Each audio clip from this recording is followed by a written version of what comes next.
ইন্না লিল্লাহি ওয়া ইন্না ইলাইহি রাজিউন কি শুধু মৃত্যুর সংবাদ শুনলে পড়তে হয়?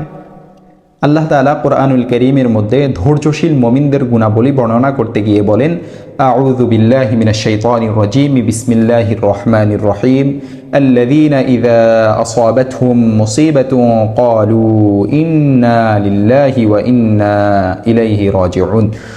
অর্থাৎ তারা কোনো মুসিবতে আক্রান্ত হলে বলে, ইন্না লিল্লাহি ওয়া ইন্না ইলাইহি রাজিউন, আমরা আল্লাহর এবং নিশ্চয় আল্লাহর কাছেই ফিরে যাব। সূরা বাকারা 156 নং আয়াত।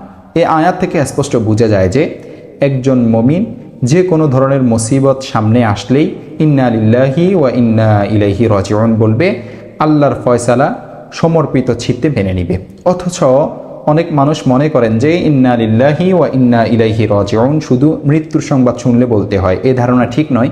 হাদিস শরীফে এসেছে, হযরত উম্মে সালামা রাদিয়াল্লাহু তাআলা আনহা বলেন, আমি আল্লাহ রাসূল সাল্লাল্লাহু আলাইহি ওয়াসাল্লামকে বলতে শুনেছি, মুসলিম যখন কোনো মুসিবতে আক্রান্ত হয় এবং আল্লাহ তাআলা তাকে যা বলতে বলেছে তাই বলে, অর্থাৎ ইন্না লিল্লাহি ওয়া ইন্না ইলাইহি রাজিউন, আল্লাহুম্মা আজুরনি ফি মুসিবাতি ওয়াখলুফ লি খায়রাম মিনহা, তখন আল্লাহ তাকে ওই মুসিবতের উত্তম বদলা এবং আগের চেয়ে উত্তম বিকল্প দান করেন। সহিহ মুসলিম হাদিস নং 918।